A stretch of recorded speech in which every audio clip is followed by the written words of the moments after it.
निकालेंगे पहला शमूएल एक अध्याय और उसका हम एक पढ़ेंगे। और यहाँ पे जो कहानी है वो है हन्ना और पनिन्ना की। हालेलुया। तो वचन से देखेंगे, पढ़ेंगे। एल्काना और उसका परिवार सीलो में। एफ्रेम के पहाड़ी देश में रामातेम सोपीम नगर के निवासी एल्काना नामक एक पुरुष था। वह एफ्रेमी था और सूत के पुत्र तोहू का परपोता, एलोही का पोता और यारोहाम का पुत्र था। उसकी 2 पत्नियां थीं, एक का नाम हन्ना और दूसरी का नाम पनिन्ना था। हालेलुया। यहाँ पे परमेश्वर का वचन कहता है, एफ्रेम के पहाड़ी देश के रामातेम सोपीम नगर का निवासी एल्काना नामक एक पुरुष था। वह एफ्रेमी था और सूप के पुत्र तोहू का परपोता, एलीहू का पोता और यरोहाम का पुत्र था। उसके 2 पत्नियां थी, एक का नाम हन्ना और दूसरी का नाम पनिन्ना था। हालेलुया। और पनिन्ना के तो बालक हुए, परंतु हन्ना के कोई बालक ना हुआ। हालेलुया।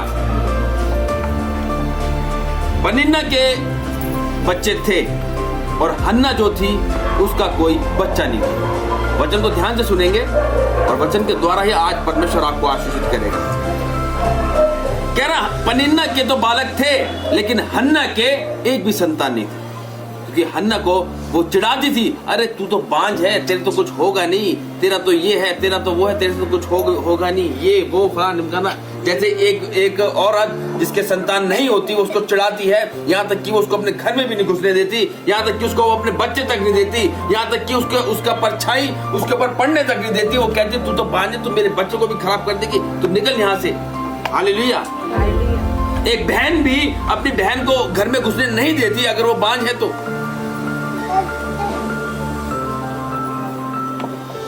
आज एक बहन के संतान है और दूसरी बहन के नहीं है तो वो बहन उसकी आंखों में चुभने लगती है।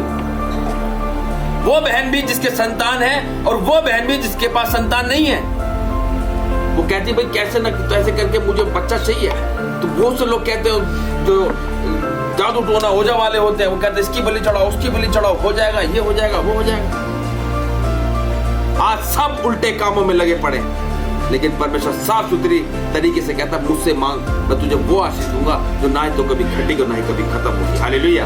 और वो अद्भुत आशीष देता जो परमेश्वर देता है, और ऐसी आशीष देता है कि दुनिया देखते है फिर उसको। हालेलुया।